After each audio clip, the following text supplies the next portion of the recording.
Sed todas las personas bienvenidas a este primer capítulo de El Jardín Secreto de Eduardo Blázquez Mateos. Un jardín donde nos encontraremos con amantes, pintura, cine y el arte de la existencia en todas sus formas. Tomados de la mano del mejor Cicerone para pasear por este jardín poético, el profesor Eduardo Blázquez Mateos, nos adentraremos en los sentidos y daremos un paseo sonoro por los sentimientos que nos transen como humanos, por lo trágico y lo cómico, por la vida en definitiva. Saludos desde que os habla Dani Cerrato de Podcast Corporativos, que hoy tengo el lujo y el privilegio de compartir micro con quien es uno de mis mejores profesores de mi vida. Y decir eso es mucho. Allá por el año 2010 tuve la suerte de que me impartiera la asignatura Lenguajes Escénicos en la Rey Juan Carlos. Eduardo, muy bienvenido. Qué honor poder compartir este podcast hoy contigo. Es un placer enorme. Que sepas que nunca volví a ver el cine de la misma manera, ni tampoco a ver las ruinas, porque cada vez que voy por la carretera y veo unas ruinas digo, ahí está la poética de la ruina, ¿no? Mi mirada se enriqueció mucho, así que gracias por eso. Gracias a ti, la importancia que tiene el cine, sobre todo, es transversal cuando se hace desde el punto de vista de un genio, de una genialidad como puede ser pues la de Orson Welles, Kubrick, etcétera. Hablar de tu trayectoria profesional y de la cantidad de trabajos que has realizado y sigues realizando sería casi infinito. Para quienes nos estáis escuchando, 34 páginas de currículum vitae y estoy seguro de que ha cortado cosas. La Universidad Rey Juan Carlos, la Universidad de Alcalá, la Autónoma de Madrid, la de Salamanca o la de Génova son algunos de los jardines académicos, hoy que estamos también en torno a los jardines, donde tu huella sigue inmutable. Tu camino laboral te ha llevado de los paisajes italianos del Renacimiento al arte y la arquitectura popular, pasando por la relación entre la historia del arte y la literatura o la simbiosis entre la historia de los jardines y el cine. Has colaborado y sigues colaborando en miles de trabajos interdisciplinares artísticos que van desde el ballet al Museo de Diosas y Ninfas. Es una pasada. Pero queridos podcasters, queridas personas que nos escucháis, si algo destaca de ti, de este docente al que algunos ya conoceréis y otras personas os acercáis por primera vez, es tu profunda humildad, que huyes del glamour que a veces rodea un poco al arte y también destaca en ti tu pasión por la introspección en lo hondo del ser humano en todas sus raíces y vertientes. Vaya espectáculo de trabajo, Eduardo. Madre mía, wow. Quita la respiración casi. ¿De dónde sacas el tiempo, hijo? Seguramente de la facilidad que tengo para la vida tranquila, para la vida en soledad. Soy un solitario muy saturniano que tiene sobre todo la capacidad para que la naturaleza transmita un empujón muy fuerte y muy fructífero y me fertilice. Qué maravilla. ¿Cuándo comenzó, Eduardo, tu pasión por las artes? Viene por el hilo conductor femenino de mi familia, el interés por los jardines, el plantar jardines, plantar bulbos desde que eres pequeño, al mismo tiempo que juegas a una partida de ajedrez. Entonces, esa visión que te da el entender la naturaleza, el ensuciarte las manos, buscando qué rincón es mejor en ese mundo subterráneo para ese bulbo que vas a introducir, pues por ahí viene. Es todo maternal, todo femenino. Qué bonito. De toda la cantidad de cosas que haces, ¿qué es lo que más te apasiona? Imagino que esto es como decir, ¿cuál es tu película favorita? Supongo que hay que decir 25, pero ¿qué es lo que más te apasiona de lo que haces, a lo que te dedicas ahora profesionalmente? Sin duda, todo lo que me remueve, todo lo que me emociona más, dentro de que me gusta todo lo que hago, pues sobre todo destacaría esas aproximaciones que realizo al universo femenino, desde la antropología, desde la historia del arte pura y dura, desde la visión de la danza realizada por coreógrafas o por bailarinas, Ujú. desde los arquetipos femeninos. Creo que, por ejemplo, los libros que he escrito con Ricarta Rodríguez sobre Julieta, sobre Juana de Castilla, todo lo que es el territorio de la mujer, a mí particularmente me emociona muchísimo. Qué bonito. ¿En qué ramas del arte despliegas los colores de tu paleta? Ya nos has comentado algo de la antropología, del ballet, pero en tu día a día, ¿con qué ramas estás más? Pues sin duda el pilar que más pesa es el de la pintura poesis, especialmente todo lo que es la dinámica de las pinturas, no solamente al óleo, murales, etcétera, etcétera. Desde lo abstracto a lo figurativo, desde lo clásico a lo más rupturista, como es la vanguardia, como es el cubismo, desde lo apolíneo a lo dionisíaco. Es decir, la pintura siempre, y hablo de pintura también cuando me refiero a un jardín, cuando me refiero a lo lo que hace un director de cine o un director de fotografía como Vittorio Storaro, es decir, Ujú. llevar la pintura, partir de la pintura para llegar a la pintura. Creo que ese es mi pilar. Partir de la pintura para llegar a la pintura. Qué bonito, ¿no? Haciendo un viaje, ¿no? Desde la pintura, saliendo de la pintura, si es que alguna vez se sale, para volver de nuevo a la pintura. Vamos a escuchar un fragmento musical y ahora seguimos hablando. ¿Qué te parece? Genial.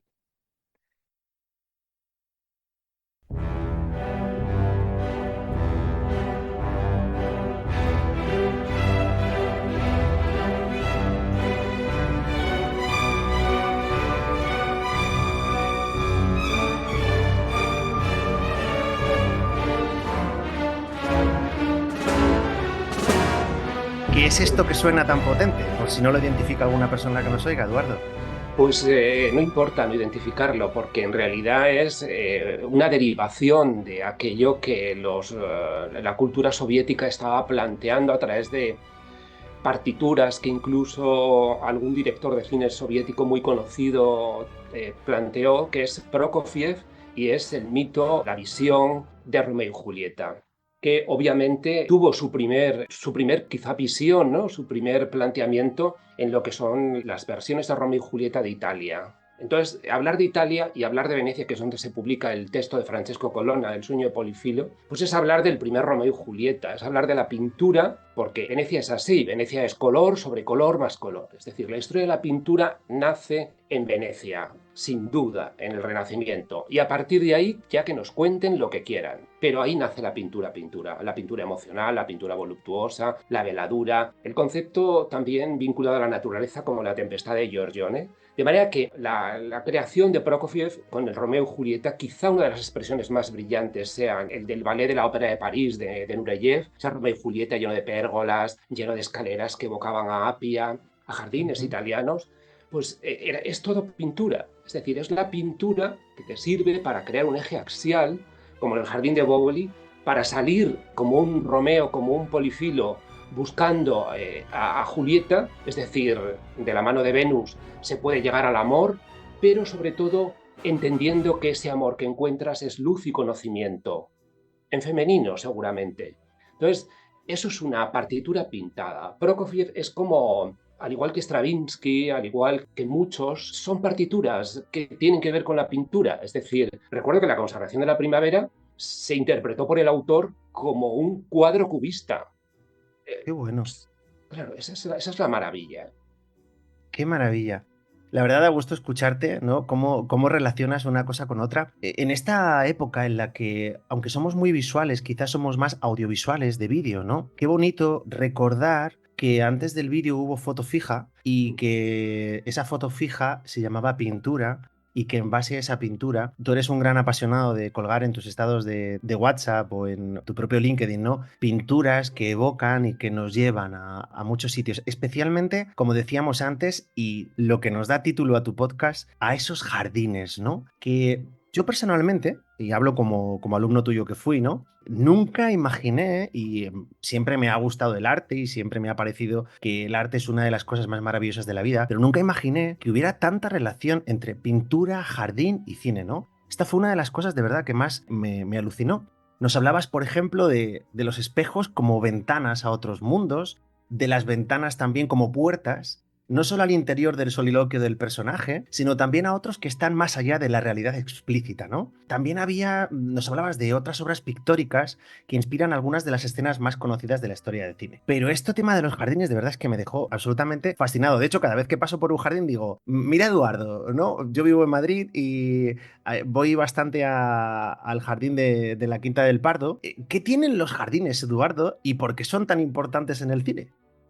Historia del jardín, es decir, podríamos incluir a directores muy diferentes en estilo, en escuelas, etcétera. La historia del jardín tiene que ver con esa necesidad que tiene el ser humano y que lo explican muy bien los genios que crean películas, y que es esa búsqueda constante del paraíso, esa noción del paraíso, ¿no? Que evidentemente esa noción del paraíso tiene que ver con ese lugar en el que estás, pero el paraíso cuando se conoce nunca se pierde, como decía Virginia Woolf, y la historia es que forma parte de una, yo no digo que obsesión, pero sí de una búsqueda constante. Es decir, tiene que ver con esa circularidad tan bien expresada por los antropólogos.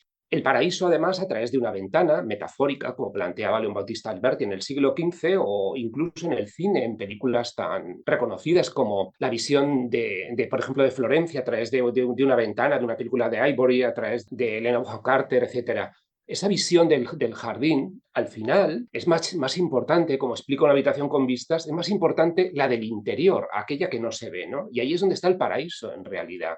Está escondido y lo otro son metáforas, construcciones simbólicas, que puede ser un espejo, que puede ser una ventana, que puede ser una puerta, y que se consolidan sobre todo en la medida en la que al encontrar el paraíso, ese paraíso es el que te acaba transmitiendo ese sentimiento último y primigenio, que es el del lugar al que quieres ir y del lugar del que has partido, ¿no? Y los Ujú. tejes, ¿no? Inconscientemente. Hay un viaje también en ese jardín, ¿no? Un viaje que al final parece que es exterior, pero en realidad siempre es interior.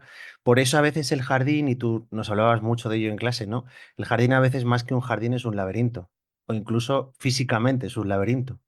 Sí, sí, además en ese sentido, los laberintos, por ejemplo, del cine, que hay muchos, transmiten y trasladan, pues por ejemplo, el laberinto mítico de la película de Orlando tiene que ver con ese personaje que cuando entra en el laberinto pasa del siglo XVIII al XIX y deja de estar encorsetado para ser libre. Y es libre, no solo es una mujer, es un andrógino, ¿no? Que es el ideal de belleza de los grandes antropólogos Ujú. de la historia. Pero por otro lado está el laberinto que crea Kubrick, que no está obviamente en el libro y que es una construcción que tiene que ver con la obsesión que él tenía por el ajedrez. Pero Ajá. la visión del laberinto, por ejemplo, tiene que ver también con ese camino iniciático, ese camino simbólico donde están de los mitos de Dédalo, de algunos de las grandes historias, pero sobre todo a mí lo que más me gusta del laberinto en el cine es el mito de Ariadna. Es decir, de qué manera entras casi danzando, porque es una de las grandes primeras bailarinas de la historia, Ujú. Ariadna, y construye un relato muy interesante acerca de la feminización de nuevo de la entrada en un espacio complejísimo del que es muy difícil salir, pero que ella, que es la gran bailarina para Dédalo, consigue sobre todo ser libre, ser libre. Ella. Qué maravilla escucharte, Eduardo. Tienes, ya hablando de todo, ¿no? Tienes más obras escritas que Cervantes, o sea, has escrito mucho en esa soledad sonora, ¿no? Que dirían los místicos. Rescatar, pues no sé, aquí tienes Mansiones en el cine, Viajes al Paraíso, Ofelias en el cine, ¿no? Que es también muy importante para ti, Los laberintos del Caballero Oscuro, bueno, no sé, de lo que tú quieras. Háblanos de algunos de ellos, de los que más te apetezca.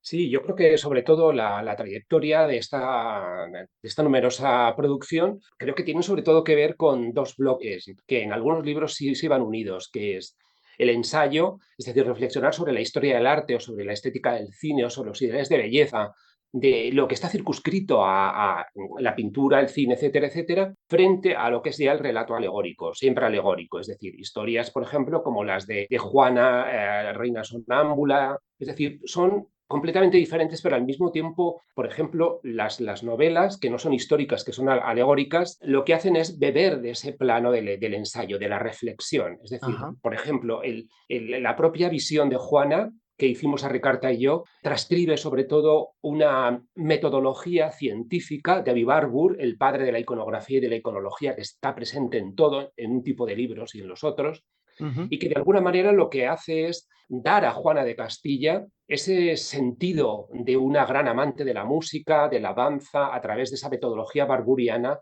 que nos permite crear, como decías también en la red, polípticos donde el lector va haciéndose una composición del lugar de una reina muy poderosa culturalmente, una humanista que es encerrada en Tordesillas, pero que al mismo tiempo tiene la capacidad desde su soledad para ser no una loca, sino una saturniana que al mismo tiempo trabaja con toda esa riqueza creativa que le permite conocer un mundo en el que cuando venía su hijo el emperador Carlos V, ella decoraba y cambiaba todo lo que era el Palacio de Tordesillas para construir ese relato escénico que es tan importante, ¿no? Eso que echamos Ujú. tanto de menos en la actualidad. De repente vemos a los políticos y nos preguntamos, pero bueno, ¿y qué pasa con la puesta en escena? Ya. O sea, ¿qué pasa con ese cuadro que tiene que estar detrás de lo que estás diciendo? ¿Qué pasa con esa atmósfera? Entonces, ahí es donde está el trabajo de esos dos bloques de libros que escribo. Escribir relatos de mujeres o reflexionar sobre la iconografía del lugar en el cine y en la danza, por ejemplo, en Ediciones Cumbres, pues ha sido también una de las grandes aventuras, es decir, ir viendo de qué manera el espacio es fundamental en la construcción de todo aquello que en gran medida en mis libros pues tiene que ver con la escenografía, porque de eso fue mi tesis doctoral que defendí en el año 95, Ajá. la escenografía. Es decir, ¿qué Ujú. pasa con la escenografía? ¿Qué pasa con el espacio escénico? Porque cuando no lo vemos, cuando vamos a ver ballet, cuando vamos a ver teatro, cuando no vemos espacio escénico, eso se pierde. Es decir, se pierde incluso el sentido del relato porque no te acabas creyendo, si no hay un espacio escénico, no te acabas creyendo nada de lo que estás viendo. Porque no hay Y esa es coherencia, otra. ¿no? Claro. Exacto, exacto. No hay coherencia, no hay unidad, no hay verosimilitud, no hay una unidad, un concepto de unidad entre lo que estás viendo y lo que hay al fondo, y por lo tanto te dispersas. Entonces, esa ha sido una de las preocupaciones que desde los años 90 hasta hoy sigo con ella. Escenografía, puesta en escena, para televisión también. Es decir, recuerdo que uno de los aprendizajes más grandes que tuve en la escuela TAI fue precisamente que mis alumnos de escenografía trabajaban antes de terminar el primer curso. Aunque bien es cierto que los alumnos de la Universidad Rey Juan Carlos han sido muy especiales. Son casi 20 años, es una universidad con la que tengo un vínculo muy fuerte. O sea, no me arrepiento de nada, o sea, he disfrutado de todo porque ahí mis libros además siempre han tenido una acogida dentro del alumnado muy rica, donde no tenía que hablar del libro porque eso iba directamente en la clase como un grupo de un conjunto de ideas. Y la verdad es que en la Universidad de Juan Carlos sí se trabaja con libertad, con mucha libertad. Pues yo creo que sí deberías arrepentirte de una cosa, y es de que tu asignatura sea tan corta. Solo de eso. Porque, mira, según te estaba oyendo hablar, me venía a la memoria. Además, es que no es una pose. Y además, bueno, la gente que me conocéis de cerca lo sabéis, ¿no? ¿Cuántas veces no habré contado yo, por encima, por supuesto, sin entrar en tu grado de detalle, ¿no? Como cuando entrabas en las clases, pero cuántas veces no habré hablado yo de ese acompañamiento, de la escenografía, de los personajes, en concreto apoyándome en la explicación que tú hiciste de Brokeback Mountain, ¿no? El momento en el que ellos dos ya han tenido una relación y entonces uno se separa, se va y cómo está toda la paleta de colores del cielo, cómo está el color de la montaña ocre. Bueno, pues desde ese día yo taladro a mis amigos con, ¿ves? Ahora el personaje está mal y por eso llueve. Generalmente cuando el personaje está triste, el lenguaje escénico tiene que acompañar en coherencia, ¿no? Y es verdad que ahora pues ya parece que con el personaje tenemos suficiente y nos falta el resto de la escena, ¿no? Madre mía, no sé, bueno, espero que hagamos más de esto, pero necesito seguir avanzando porque quiero que hagamos alguna cosita más y que le demos más a la gente todavía. Creo que tienes entre manos ahora mismo algunos proyectos muy chulos, tú siempre, pero ¿hay ahora algún secreto, aprovechando que estamos aquí en tu jardín, que nos puedas compartir o adelantar de los trabajos en los que andas y con quién? Trabajos, por ejemplo, interesantísimos con Esther Merino sobre antropología de lo imaginario, también profesora de la Complutense. Trabajo interesantísimo porque, claro, conozco a Esther desde que empezamos en la universidad. Entonces, trabajar con una persona a la que conoces tan bien, con la que he publicado algunos libros, como el de la Emperatriz Isabel de Portugal, pues te llena también de placer y sobre todo porque aprendes. Cuando trabajas con un amigo o una amiga, pues es muy enriquecedor, pero hay personas invisibilizadas en los libros que también forman parte de estos proyectos futuros inmediatos. Begoña, por ejemplo, es una persona que no está en determinados libros, pero que siempre está presente. Es decir, es una especie de musa, ¿no? Que siempre está ahí. Qué absolutamente maravilloso y aprovechamos también, Eduardo, si te parece, este espacio para reconocer a esas personas que quizá no figuran en la tapa del libro o en los créditos, pero que aportan tanto a los libros y a nuestra vida, a nuestro currículum, tanto profesional como vital, ¿no? Y que hacen que estemos en la vida. De verdad, qué maravilla. Sin duda, sin duda. Quienes no están, me gusta mucho esa reflexión, quienes no están son tan importantes o más que los que están. Es decir, jamás realizaré un trabajo sin la importancia que ha tenido y que tiene mi madre en todos los libros. Por supuesto. Qué maravilla. Os tengo que compartir un secreto, aprovechando que estamos aquí en el jardín secreto de Eduardo, y fue que cuando yo le presenté cuando te presenté el guión, pues yo ponía al principio solo Eduardo Blázquez, ¿no? Y entonces tú me dijiste, puedo compartir este secreto, ¿no? Esto lo puedo contar. Sí. Entonces tú me dijiste, para mí es importante que también pongas mi segundo apellido porque para mí es un eje vital de mi vida, ¿no? Ese aspecto de mi madre, ¿no? Eduardo, no me quiero resistir, es que si no voy a reventar, porque quiero pedirte por favor que antes de terminar escuchemos un fragmento de una escena cinematográfica y que nos cuentes secretos que se nos escapan a simple vista, en este caso a simple oído, para que las personas que nos oigan puedan flipar tanto como yo flipé, por favor.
Bueno, en esta escena el diálogo no es demasiado profuso, pero estoy seguro de que nos vas a contar cosas muy interesantes porque además me acuerdo de esta escena y bueno, ya estoy con los oídos abiertos y el alma dispuesta a escuchar lo que nos vayas a contar de esta maravillosa primera escena de una película. Ciudadano Kane es una manera de remitir a un poema, de un poema romántico, auténtico, que sobre todo construye la imagen del jardín dialogando con el paisaje y del paisaje dialogando con la mansión. La mansión es una mansión alegórica, es una mansión giratoria, como hacían los antiguos. Es una mansión que expresa una cara en función de cómo se encuentra el personaje principal.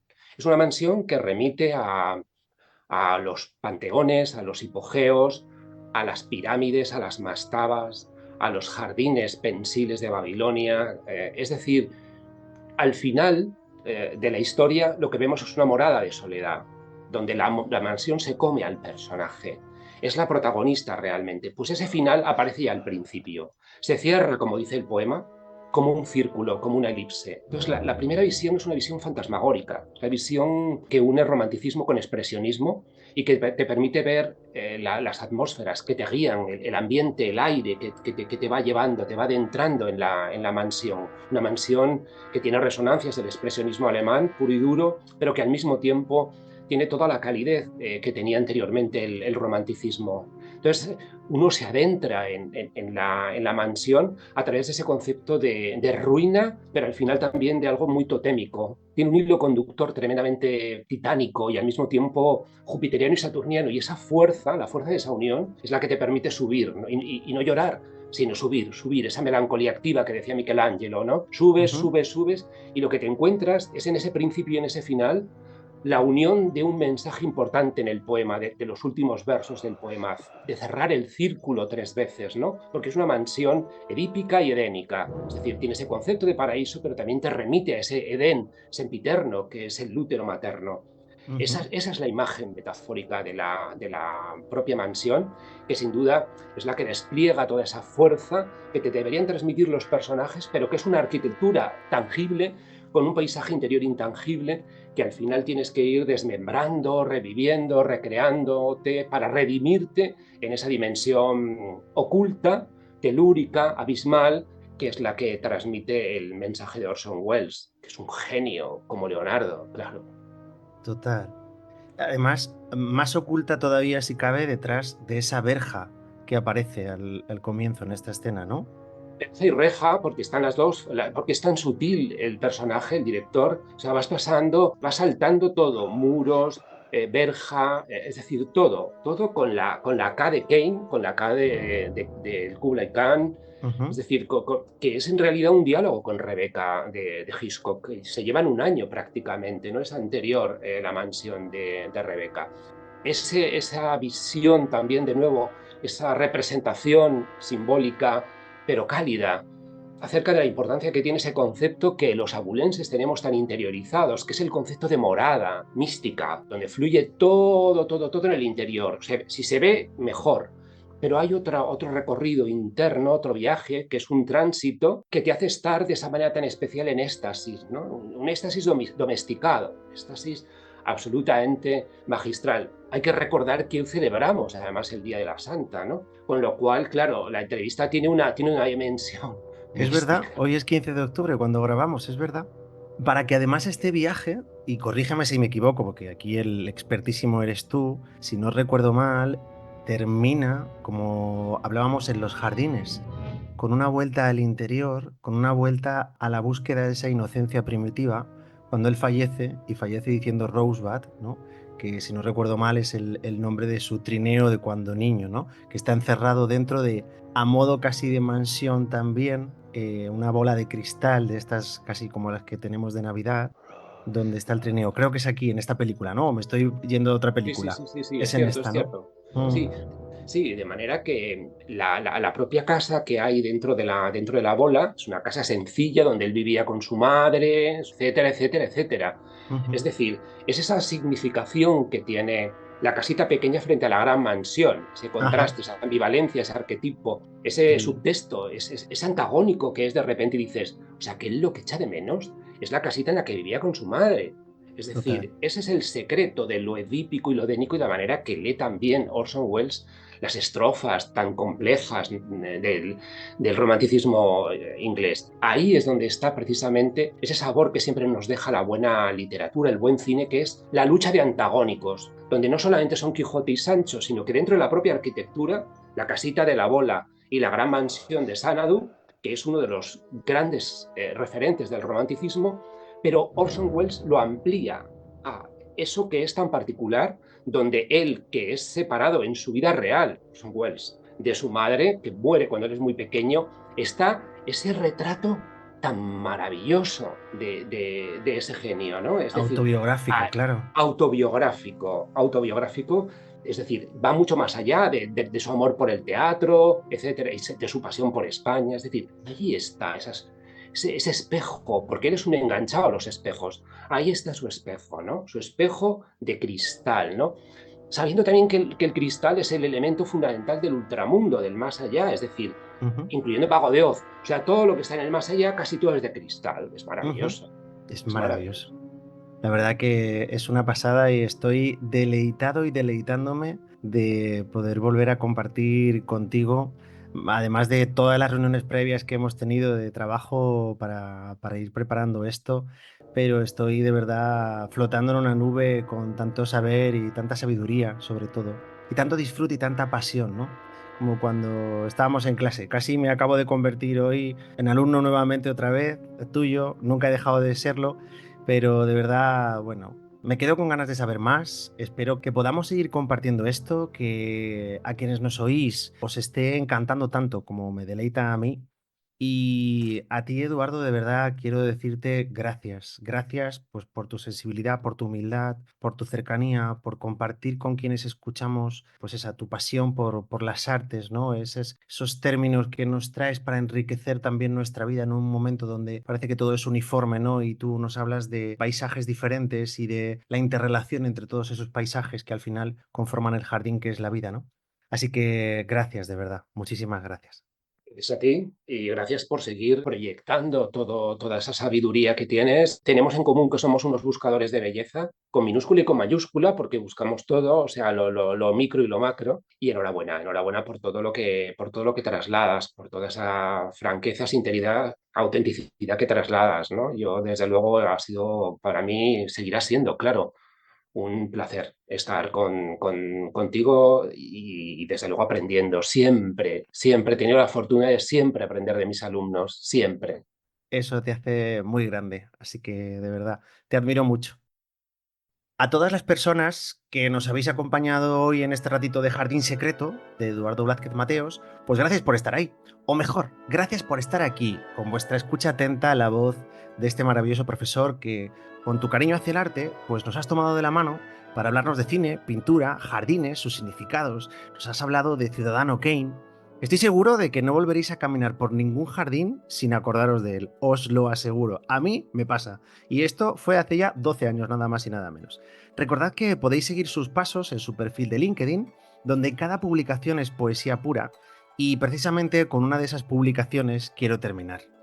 Hablando antes que estábamos hablando, mencionando a mi amado Cavafis, ¿no? Yo que soy enamorado de la poesía, como tú, pues me gustaría compartiros a quienes estáis escuchando estas palabras del propio Eduardo escritas por él que me parecen bellísimas. Y dice así: regreso a Ítaca, como soñador de flores, me enfrento a las aguas de Ofelia, descalzo, contemplo la oscuridad.